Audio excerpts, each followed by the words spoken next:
Salam dan bahagia Ibu dan Bapak Guru. Selamat datang di modul 5 posisi kontrol. Materi kali ini adalah mendalami salah satu dari 5 posisi kontrol yang telah kita pelajari sebelumnya. Kita akan belajar tentang posisi kontrol penghukum. Kita akan bersama-sama merefleksikan praktik pembelajaran agar dapat menciptakan lingkungan kelas yang memfasilitasi murid belajar dengan aman dan nyaman.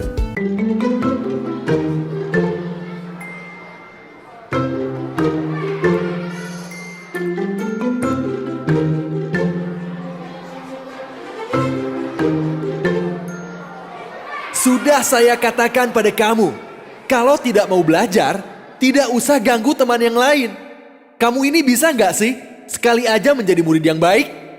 Ini terakhir ya, Pak Guru peringatkan. Kalau kamu sekali lagi membuat kacau, kamu akan Bapak keluarkan dari kelas. Mendengar perkataan Pak Tejo, Adi terdiam dan menunduk, tak berkata biar sepatah pun. Setelah Pak Tejo kembali ke depan kelas, Adi terlihat mencoret-coret bukunya dengan geram. Wajahnya memerah.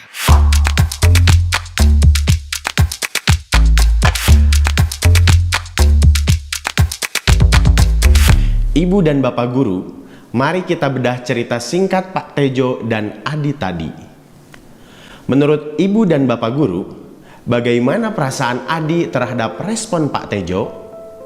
Apa yang Adi rasakan ketika dimarahi, dimaki, dan diancam di depan teman sekelasnya? Menurut Ibu dan Bapak Guru, mengapa Adi mencoret-coret buku atau meja setelah Pak Tejo kembali ke depan kelas?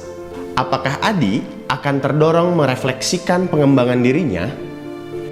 Ibu dan Bapak Guru, cerita singkat itu menggambarkan salah satu dari 5 posisi kontrol guru menurut Dain Gosen, yakni penghukum. Penghukum tidak selalu menggunakan hukuman fisik, namun bisa juga dengan hukuman verbal. Orang-orang yang menjalankan posisi penghukum percaya bahwa sekolah memerlukan sistem atau alat yang dapat menekan murid-murid lebih dalam lagi. Dain Gosen menjelaskan, penghukum bahkan melihat pertanyaan-pertanyaan dari murid-murid sebagai penghinaan terhadap otoritas guru, bukan sebagai kesempatan berdiskusi. Penghukum merespon perlakuan negatif murid diantaranya dengan menghardik, menunjuk-nunjuk, menyakiti, dan menyindir. Polanya, penghukum akan menggunakan ancaman untuk mengatur murid-murid. Sekarang kita lihat cerita berikutnya yuk. Ibu sudah mempersiapkan permainan nih. Dari sini nanti akan ditentukan siapa yang presentasi duluan. Kalian siap? Mia, sekarang giliran kamu ya. Maaf Bu, bahan presentasi saya belum selesai. Mia, apa-apaan kamu ini? Sudah dari minggu lalu kita bicarakan untuk presentasi, malah tidak buat. Lupa lagi. Kamu kapan sih bisa ingat ada tugas? Sesudah semua temanmu presentasi, kamu ibu hukum menyanyi di depan semua temanmu ya. Besok kalau lupa lagi, ibu beri hukuman lebih berat. Awas. Ibu dan Bapak Guru, posisi penghukum sebagaimana diilustrasikan oleh peran Pak Tejo dan Bu Linda membuat murid merasa ingin memberontak dan menyalahkan diri sendiri. Murid kemungkinan akan merasa gagal, marah, dan mendendam atau bersifat agresif. Pada cerita sebelumnya, respon Adi setelah dimarahi Pak Tejo adalah mencoret-coret buku dengan geram. Bisa jadi itu merupakan cara Adi meluapkan emosinya karena marah, sedih, sekaligus malu.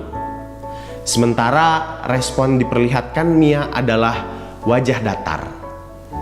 Namun, kita tidak bisa mengetahui apa yang sebenarnya Mia lakukan untuk menyalurkan emosi negatif setelah dimarahi dan harus menjalankan hukuman yang membuatnya merasa dipermalukan. Dain Gosen juga mengatakan bahwa jika selama ini kita memandang bahwa hukuman terlihat berhasil mengubah perilaku murid, itu sebenarnya hanyalah ilusi. penggunaan hukuman justru akan merugikan murid di jangka panjang. Dampak penggunaan hukuman akan jauh lebih merugikan dibandingkan perubahan perilaku yang bisa saja hanya terjadi sementara. Respon murid terhadap penggunaan posisi penghukum adalah "aku tak peduli". Kemungkinan lainnya, murid memang tidak akan mengulangi kesalahannya.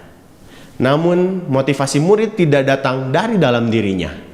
Motivasi di balik perbuatan itu adalah karena takut dimarahi atau takut sakit hati.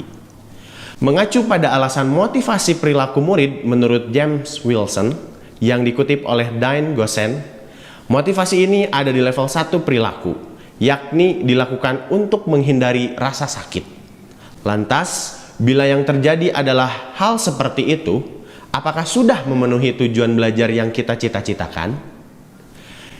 Ibu dan Bapak Guru, mungkin kita merasakan pernah ada di posisi penghukum.